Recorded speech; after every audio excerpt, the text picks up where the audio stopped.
On this week's episode of Loud Nerd in the Basement, I talk about the new trailers for Supergirl and He-Man Masters of the Universe. I also talk about the possibility of Nintendo creating its own cinematic universe, as well as HBO coming out and saying that the Harry Potter show will not be an annual release. All this and more coming up on the Loud Nerd in the Basement podcast.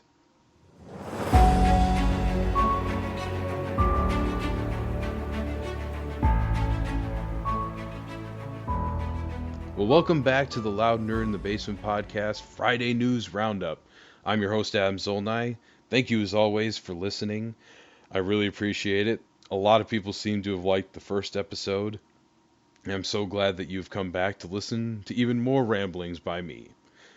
I just wanted to get some announcements out of the way. First of all, this show is now on Apple Podcasts and Spotify, so if you search Loud Nerd in the Basement podcast, it should come up in your feed and you'll be able to subscribe and then just download the episodes every time I upload a new one, which is usually Friday mornings at around 6 a.m. Central Time. So if that's how you listen to podcasts and you don't want to listen to it in the Substack app, which I completely understand, you can go ahead and subscribe there and listen to this that way. And of course, on the Substack app, there will be a transcript if you would rather read than listen. There's that option to you available as always. Also, speaking of Substack, I have a new article this week.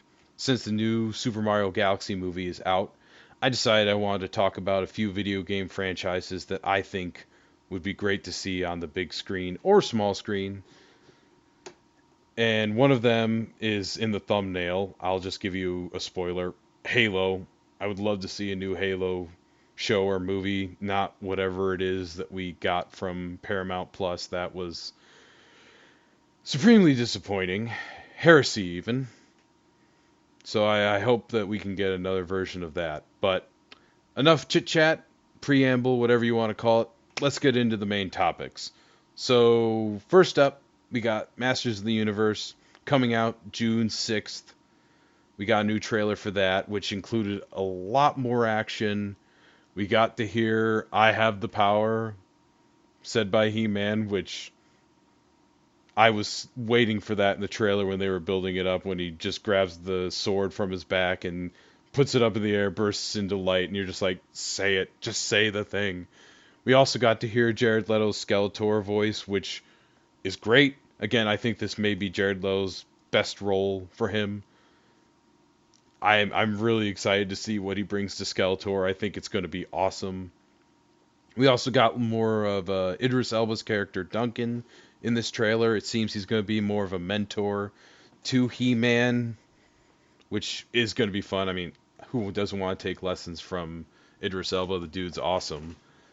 And we also got a brief look at Alison Brie as Evelyn, as well as Camila Mendez as Tila. It seems like she's going to be kind of a co-lead for this, but the big thing that got me excited about this movie is how much of Eternia we see in the trailer. We see very little bit of Earth, which I admit I was concerned about with the teaser. I was worried that we would get half Earth, half Eternia, and we'd have to sit through 40 minutes of preamble and He-Man looking at drawings of home before we could actually get to the movie that we wanted to see, and then it's all going to be crammed in to the last 40 minutes, and then it's like, well, if you want to see more of this, you'll just have to wait for a sequel that hopefully gets made. But from the looks of this trailer, we're going to get a lot of Eternia, which I'm excited about. It's like, if you're going to make a He-Man movie, make He-Man. Don't give me basically the premise of the first Thor movie, except with He-Man. Just give me He-Man. And it looks like that's what they're doing. Again, they seem to be really leaning heavily into the camp of He-Man, which I appreciate.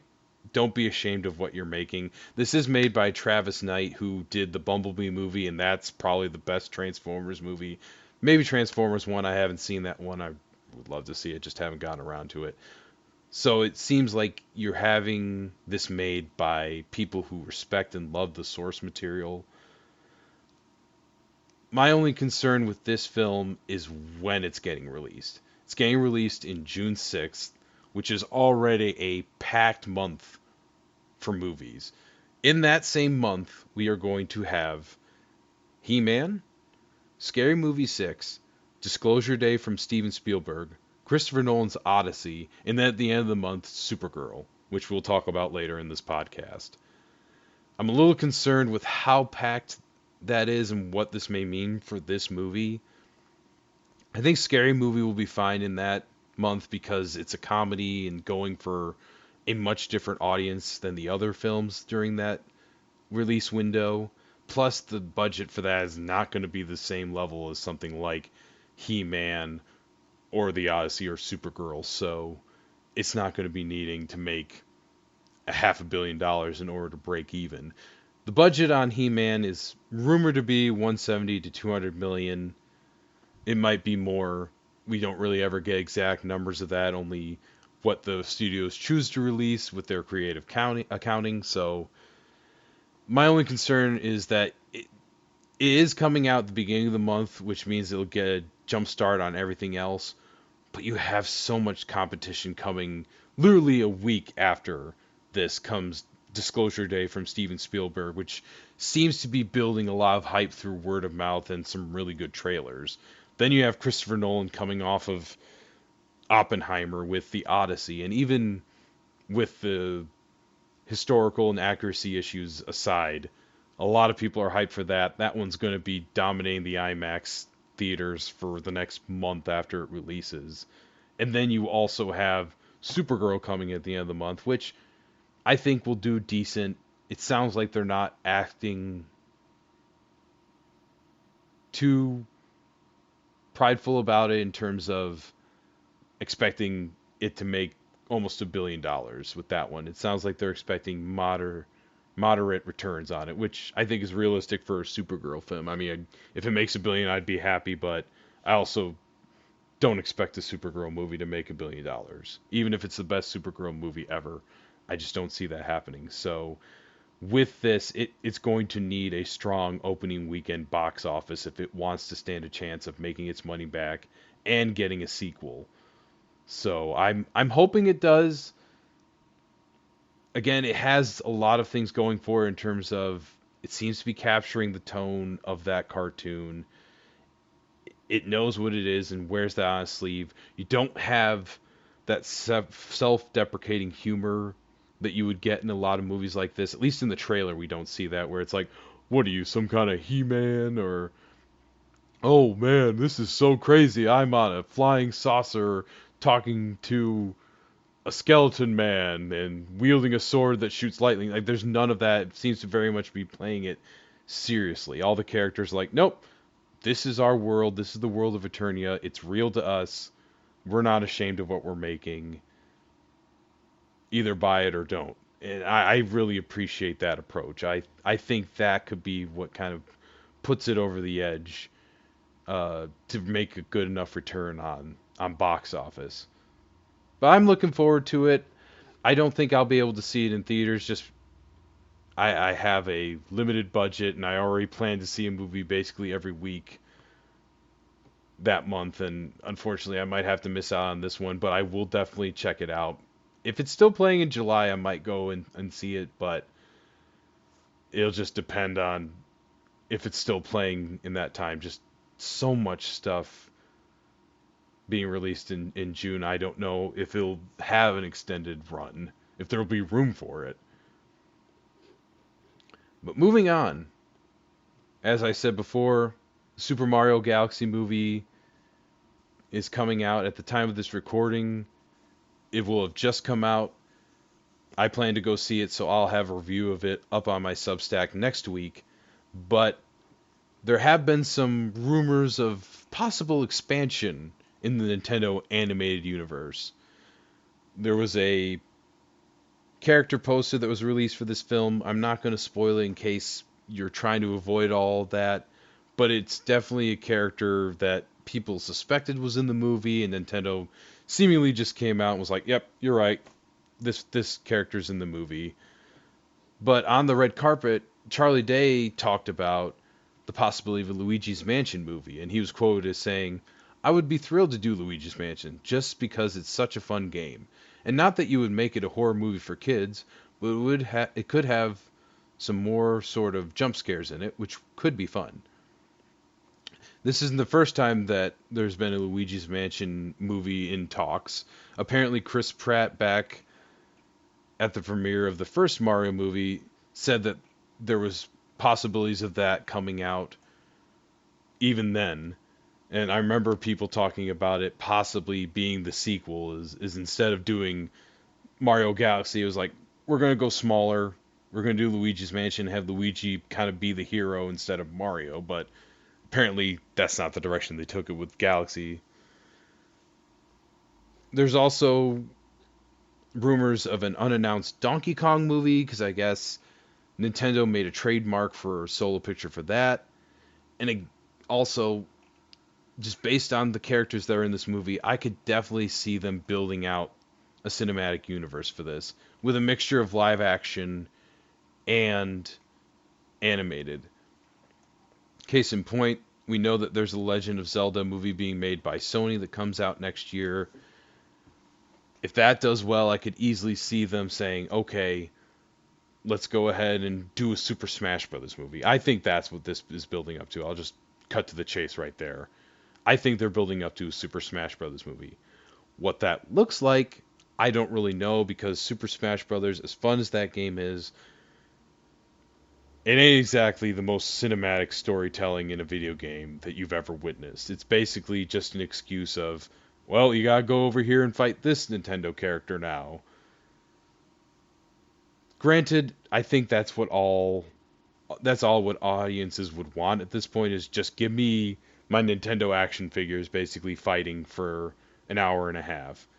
And there is some excitement of the idea of seeing Bowser teaming up with Ganondorf and the Super Metroid to fight Samus, Star Fox, and Mario and Zelda and Link. Like, there's an idea behind that, and it could be fun, especially if they take that approach of just like, there's no story here, but seeing these characters interact and fighting the bad guys, that could be fun. And I think audience would enjoy it. I think kids would enjoy it, especially with how much money these Mario movies make. As far as a DK movie, I think that's kind of a no-brainer. You got Seth Rogen, who seems to be able to get any movie pushed into development at this point. He's attached to so many shows and films that just seemingly come out of nowhere. You're just like, produced by Seth Rogen. It's like, oh, of course. I don't know like what he has on people in Hollywood, but it seems to be he's able to just he's able to get movies made. So I don't see this movie not happening, especially if Super Mario Galaxy makes another $1 billion. Universal could easily be like, hey, DK movie, what do you think, Nintendo? And they're like, okay, let's do it. Let's do it.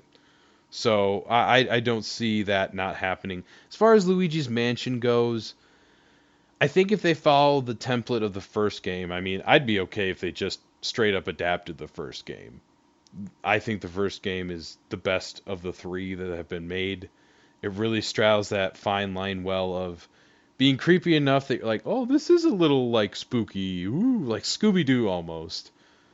But also not being so scary that your kid is traumatized for the next 6 months after seeing it. And in this animation style, I think that would be really fun to just see Luigi kind of going around a mansion, sucking up ghosts. I don't know how you make an hour-and-a-half movie out of that. You would have to give the ghosts more personality, especially like King Boo, who's the villain of the game. So it is possible, but you would definitely, kind of like how the movies have basically made Mario a character in a way that he really wasn't in the games. Sorry, hardcore Nintendo Mario fans. I love Mario games, but again, they're not the deepest stories that have been in video games. Sorry. So I could see them doing that if they flesh out some of the ghosts and really just lean into the almost Ghostbusters for kids aspect of it. I think if you do that and have Luigi overcoming his fears and willing to be the hero and save Mario, I think you could have a fun movie on your hands. My only concern would be, would Illumination have the time and manpower? I'd be okay if they just became the Nintendo Animation Studio. Like if that's all they did. If they said, okay, we're not doing any more Minions or Despicable Me movies. We are just going to be the people that Nintendo call when they want to have an animated movie done on one of their properties. I'd be fine with that because then we could get Metroid, Star Fox, not Zelda since that's obviously going to be live action. I'd be really okay with that. Again, it'd just be up to Universal willing to take on that role as basically a unofficial sub company of Nintendo. But we'll see. Again, I think this will gain more traction and we'll get more info on what exactly Nintendo has in store in terms of cinematic potential once this movie's box office comes out and is completed, and the Zelda movie. I think if the Zelda movie doesn't do well, which everything about that movie I've heard sounds pretty good, it is Sony making it though, so they have an ability to trip up at the finish line and not really do too well. But if the Mario movie does good and the Zelda movie does good, I could really see Nintendo just saying, "Okay, opening the floodgates. What else can we do? Let's get a Metroid movie out. They just had Super Metroid Prime 4 come out, so you could really capture that buzz. Star Fox would be another fun one, just having a space adventure for kids, almost like a Guardians of the Galaxy, but more kid friendly. Could do that. The possibilities are endless. It's just going to be a matter of, does Nintendo trust Hollywood with its properties? They seem to be getting more and more open, but the true test I think will be the Zelda movie because Mario seems to have solidified itself as a good movie franchise. Nintendo seems happy with the movies. Audiences are happy with the movies. Zelda's going to be the big test, so I'm really interested to see how that turns out when it comes out next year. On to our next topic, the Harry Potter show from HBO Max. HBO's boss, Casey Bloys, I believe that's how you say his name. I apologize if it's wrong. Came out and said, our goal is not to have a huge gap, when talking about the time between seasons, especially because the kids are growing up. It's not going to be an annual. The show is too big and too massive, but they're writing the season 2 now. I don't think this is a good idea. I think if you're going to do a show like this, you should have had scripts for at least 4 to 5 seasons already solidified and in the bag. Because you already know going into it that special effects are going to be required for this.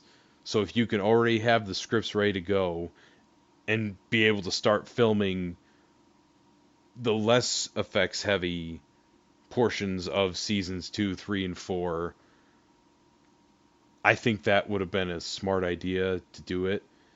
Because you have John Lithgow playing Dumbledore, and by the time the series would be done, if it was 10 years from now, he's going to be, I believe, in his 90s. So you're asking this actor basically, please stay alive at least until season 6. You gotta make it through at least that. That's a lot to ask. And again, these kids are going to grow up really fast. They were smart in that they casted fairly young for these kids in these roles, but still, eventually it gets to the point where the books are closer. I mean, the books are each a year into their schooling until you get to the last couple. Deathly Hallows, Half-Blood Prince, seemingly don't take place that far apart from each other. So you wouldn't have to worry too much then, but by that point you better have scripts for all of that taken care of. I just think this is a bad idea, and I really don't understand why these shows take so long. Like, I get that there's effects, but I feel that's why you should be planning ahead of time, being like, okay, we've got the scripts hammered out, we know how we're going to shoot it, we know what we're going to do, we've got all these actors scheduled. I mean, people forget, Game of Thrones was a yearly release So I don't understand how a show like that could do it. And there was some very heavy effects episodes in that show. I mean, you got dragons, you got locations that you have to enhance with CG that just clearly they were not built practically. If they could do it then, and I mean, it looked fine. I'm not going to say that it was like earth-shattering, amazing CG, but it was good enough. And I think here, especially with the first few books, there are some special effects heavy scenes, but not as much until you get into probably book 3, 4, because 3 you have like the Dementors, and 4 you have the Wizard games, so there's going to be some effects heavy sequences in that. I mean, it's not like we don't know how to shoot a Quidditch scene. The movies from 20 years ago did that, so unless you have some new revolutionary way to do it, I really don't understand the delay. I think this is not smart on HBO's part. If any show should have been an annualized release, it should have been this one, because you don't want a Stranger Things situation where you have 30-year-olds trying to pretend that they're 17, and it just does not work. I don't think we'll get to that extreme, but again, this is 8 books you're adapting, and 8 seasons is a long time. And if you're going to have to wait a year and a half for each season, I mean, you're going to get to the point where that's 15 years before we see the end of this. That's a big commitment you're asking of your cast, your crew, and your audience. So season 1 better be really good, and you better keep it as close to each other in terms of release schedule as much as you can in order to really capture that audience, because when the movies were coming out, they came out every couple of years, and there was a lot less competition for people's time and eyeballs, unlike now where I can find 3 or 4 streaming shows now to watch and choose from, as opposed to, well, I have to wait for the Harry Potter show because there's nothing else to watch during that time. So I just think overall this is not a good idea. I hope it works out, and maybe as they get further in, they'll figure that out a little bit more. Moving on to our last topic, Supergirl got a brand new trailer. Really showed more of the story here in this one. We got an extensive look at Jason Momoa as Lobo. Overall, looks great. Again, I love the comic that this is based on.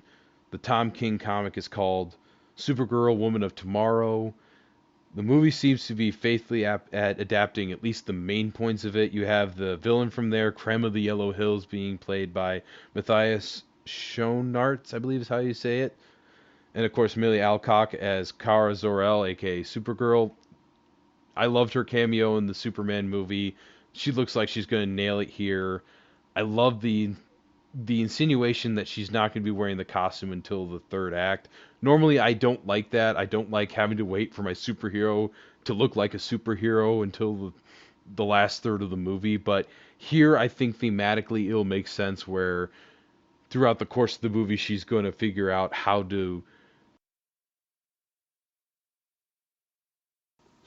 I think that's great. Again, Crypto's going to be in it. I enjoyed him in the Superman movie. I know some people are going to be annoyed at using him as the catalyst for the adventure. I think it's a good idea. Again, it's part of the book, so I'm not going to get mad about it. I can understand why some people have gripes about it. It's going to be basically True Grit slash John Wick in space, and I am for it. Overall, just really, really excited for this movie. Looks great. I understand it does give off Guardians of the Galaxy vibes, but I think it'll define itself as its own thing, especially because it seems to be a lot more smaller and self-contained. There's not going to be an earth-shattering threat or a universe-ending event. It's just I'm out to get the guy that tried to kill my dog and also killed this girl's family. In the process of that, I'm going to learn what it means to be a hero. I'm really excited for this movie. Again, I appreciate that it seems to be it has low expectation, or not, I wouldn't say low. It has reasonable expectations by DC Films in terms of what they're expecting from it. With it coming out in June, as I said earlier, I think what helps it is that it will at least be coming out at the end of June, and there's not that many big movies between it and Spider-Man, and especially because you're going to have a lot of crossover with that same audiences for both. I think it has a shot to do decently well at the box office and make enough money that DC is okay with it. Again, with it being released in the midst of WB getting acquired by Paramount and all that, I think it just being successful enough to show, hey, we can make money on characters other than Batman and, and Superman. I'm excited for it. I really hope it does well. We'll wait and see when it comes out in June on the 26th. But that's all the news that I had for you today. Before I go, I just again want to let you know that next Wednesday I will be releasing my review of the Super Mario Galaxy movie. I hope that you check that out whenever it's available. I usually release those articles on Wednesdays at 6 a.m. and then the podcasts come out on Fridays at 6 a.m. I try to keep the same schedule so that way it's easy to keep track and you don't have to think about it too much. But that's all I got for today. I'll be back next Friday with the news. Thank you so much.